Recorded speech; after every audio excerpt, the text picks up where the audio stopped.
जसं तुम्ही हॉटेलमध्ये पनीरची भाजी एकदम आवडीने खाता, त्याच प्रकारे मी हॉटेल स्टाईल अशी भाजी पनीर मसाला बनवलेला आहे. तर चला तुमच्यासोबत पण शेअर करते.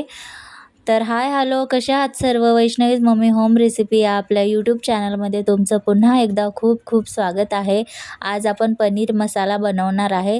तर खूप स्पेशल आणि खूप सिंपल पद्धतीने आपण बनवणार आहे. तर चला रेसिपीला सुरुवात करूया. कढईमध्ये थोडंसं खोबरं घ्यायचं आणि तेल टाकून छानपैकी भाजून घ्यायचं. व्यवस्थित गोल्डन ब्राऊन रंग येईपर्यंत छान खोबरं भाजायचं. खोबरं नाही टाकलं तरी तुम्ही स्किप केलं तरी चालेल. नुसतं कांदा टोमॅटो पण तुम्ही ॲड करू शकता. त्यानंतर असा थोडा थोडा मोठा चिरलेला कांदा आपण त्यामध्ये टाकून व्यवस्थित परतून घेऊया. त्यानंतर टोमॅटो परतून घेऊया. एक असा टोमॅटो छोटासा मी घेतलेला आहे. तर व्यवस्थित छानपैकी तेल टाकून परतून घ्यायचं. त्यानंतर 4-5 काजू टाकायचे. यामध्ये आहे ना, काजूमुळे छान अशी पेस्ट तयार होती. आणि त्यानंतर कोथिंबीर टाकून मिक्सरच्या भांड्यामध्ये आपण सर्व वाटून घ्यायचं.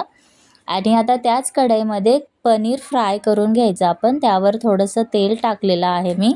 व्यवस्थित मिक्स करून घ्यायचं. हे बघा अशा प्रकारे जास्त नाही भाजायचं, थोडंसंच एकदम ब्राऊन असा रंग आला पाहिजे एवढंच भाजायचं. आणि व्यवस्थित असं परतून झाल्याच्या नंतर आपण पनीर काढून घेऊया. मी इथे पावशेर असं पनीर घेतलेलं आहे. तुम्ही थोडंसं पण घेतलं तरी चालेल. त्यानंतर असे आपण क्यूब्स कापून घेतलेले आहेत कांदा आणि टोमॅटोचे. माझ्याकडं शिमला मिरची नव्हती त्यामुळे मी ती स्किप केली. तर तुमच्याकडे असेल तर ती तुम्ही ॲड करू शकता यामध्ये.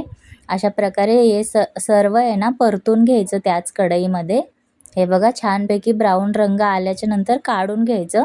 त्याच कढईमध्ये आपण परत 1-1.5 चमचा तेल टाकायचं. त्यानंतर जिरं टाकायचं फोडणीला. जिरं छानपैकी तडतडल्याच्या नंतर आपण जो मसाला वाटलेला होता तो यामध्ये टाकून व्यवस्थित छानपैकी परतून घ्यायचा.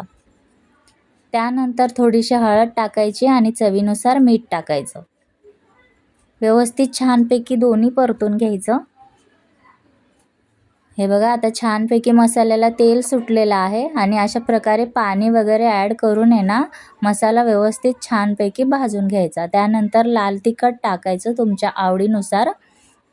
आणि त्यानंतर पनीर मसाला ॲड करू शकता तुम्ही. हे बघा आणि थोडंसं आहे ना धने पावडर टाकायची.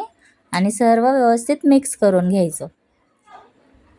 छानपैकी मसाला मिक्स करून झाल्यानंतर यामध्ये आपण पनीर आणि ते टोमॅटो आणि कांद्याचे जे क्यूब्स बनवलेले आहेत आपण ते सर्व यामध्ये ॲड करून टाकायचे.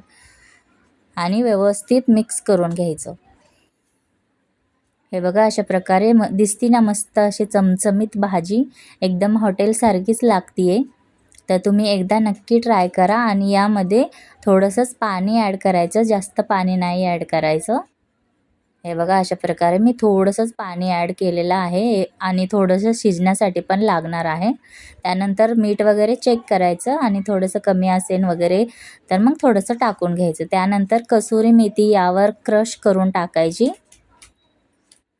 हे बघा अशा प्रकारे छानपैकी मिक्स करून घ्यायचं. कसुरी मेथीमुळे आहे ना छान टेस्ट येते भाजीला. आता आपण झाकण ठेवलेलं आहे आणि 5 ते 10 मिनटं छानपैकी भाजी उकळून द्यायची. हे बघा मस्तपैकी भाजी उकळलेली आहे. वास पण असा मस्त घमघमाट सुटलेला आहे. एकदम हॉटेलमध्ये जशी मिळती त्याच प्रकारे ही भाजी होती. तुम्ही एकदा नक्की ट्राय करा. हे बघा किती मस्त दिसतीये. आता आपण प्लेटमध्ये काढून घेऊया. हे बघा छानपैकी आपली भाजी तयार झालेली आहे. तुम्ही ही भाजी नानसोबत किंवा रोटीसोबत, चपातीसोबत, भातासोबत खाऊ शकता. तर ही रेसिपी पनीरची तुम्हाला कशी वाटली मला कॉमेंट करून नक्की सांगा. आणि व्हिडिओ आवडला असेल तर प्लीज व्हिडिओला लाईक करा, शेअर करा आणि सबस्क्राईब करा. भेटू नवीन रेसिपीसह. तोपर्यंत बाय बाय.